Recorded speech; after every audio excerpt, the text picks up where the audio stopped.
আশ্বিন মাসে যদি এই সংকেতগুলি পান তাহলে কখনোই অবহেলা করবেন না।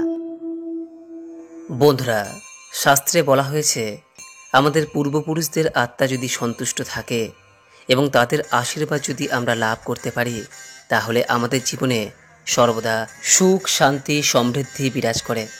আর যদি পূর্বপুরুষদের আত্মা অতৃপ্ত, অখুশি এবং অসন্তুষ্ট থাকে তাহলে সেই পরিবারে বিভিন্ন দিক থেকে বিপদ নেমে আসে।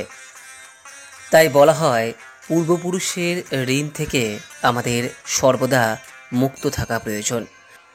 আর তার জন্য আমরা পিতৃপক্ষ চলাকালীন সময়ে পূর্বপুরুষদের প্রতি সম্মান এবং শ্রদ্ধা অর্পণ করে থাকি। তাদের উদ্দেশ্যে এই সময় আমরা পূজাপাঠ, সংকল্প, পিণ্ডদান এবং শ্রাদ্ধ কার্যাদি করে থাকি। আমরা চাই আমাদের পিতৃপুরুষরা যেখানেই থাকুন না কেন তারা যেন সন্তুষ্টে থাকেন এবং তারা যেন আমাদের সর্বদা আশীর্বাদ প্রদান করেন। বন্ধুরা, আপনার পিতৃপুরুষরা সুখে আছেন নাকি দুঃখে আছেন, তারা কি অসন্তুষ্টে আছেন নাকি অতৃপ্ত রয়েছেন, এই বিষয়গুলি কিভাবে জানবেন, এই প্রশ্ন আমাদের সকলের মধ্যেই ঘোরাফেরা করে।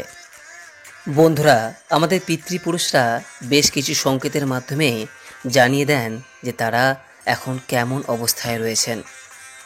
তারা এই সকল সংকেতের মাধ্যমে আমাদের এই বিষয়টিও জানিয়ে দেন যে ভবিষ্যতে আমাদের জীবনে কোনো বিপদ অথবা শুভ কিছু ঘটতে চলেছে কিনা।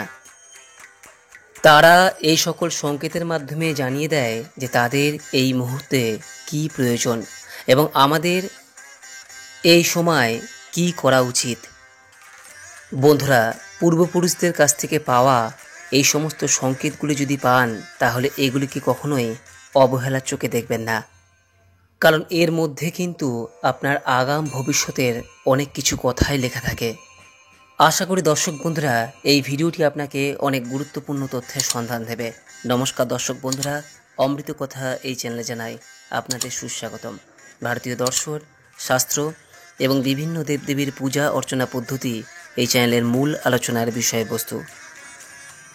বন্ধুরা, একটি বিষয় প্রথমে ভালো করে জেনে রাখুন যে আমাদের পূর্বপুরুষরা কখনোই আমাদের সঙ্গে সরাসরি সম্পর্ক রাখতে কখনোই পারে না।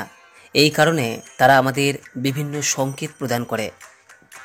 তারা আমাদের স্বপ্নের মধ্যে এসে অথবা কোনো রূপ নিয়ে এসে আমাদের অনেক ধরনের সংকেত দেওয়ার চেষ্টা করে। যেমন ধরুন, তাদের যদি কোনো অপূর্ণ ইচ্ছা থাকে তাহলে তারা কিন্তু এই পিতৃপক্ষ চলাকালীন সময়ে বারবার আপনার স্বপ্নে দেখা দেবেন। যদি এমনটা আপনি দেখে থাকেন যে স্বপ্নে আপনাকে আপনার পূর্বপুরুষের কেউ কোনো কিছু বলতে চাইছে, তাহলে তার আত্মার শান্তি কামনার জন্য অবশ্যই পুজো পাঠ করুন এবং তার নামে কিছু দান এই পিতৃপক্ষ চলাকালীন সময়ে অবশ্যই নিবেদন করুন। এবং যদি তাদের কোনো অপূর্ণ ইচ্ছা থাকে তাহলে সেই ইচ্ছা অবশ্যই পূরণ করার চেষ্টা করুন।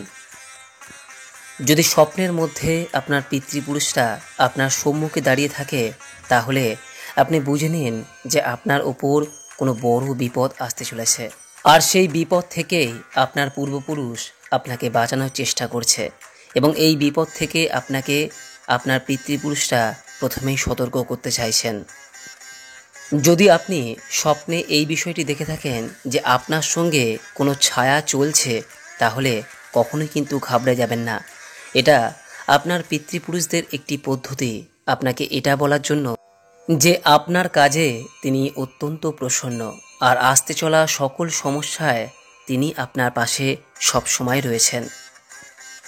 বন্ধুরা, স্বপ্নের মধ্যে যদি আপনি আপনার পিতৃপুরুষদের কাউকে হাসি খুশি বা আশীর্বাদ মুদ্রায় দেখে থাকেন, অথবা যদি আপনি এমনটা দেখে থাকেন যে আপনার কোনো মৃত পরিজন আপনার মাথার কাছে এসে বসে আপনার মাথায় হাত বুলিয়ে দিচ্ছে, তাহলে এটা এই বিষয়টি সংকেত দেয় যে আপনার পূর্বপুরুষরা আপনার ওপর অত্যন্ত প্রসন্ন আর আপনার এখন থেকে সকল দুঃখ কষ্ট দূর হতে চলেছে।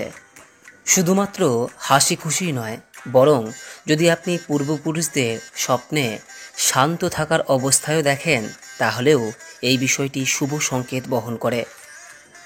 আপনি শীঘ্রই কোনো সুসংবাদ লাভ করতে চলেছেন। বন্ধুরা, সাপ দেখে আমরা প্রায় প্রত্যেকেই ভয় পাই, যতই সেটা স্বপ্নের মধ্যেই দেখা যাক না কেন।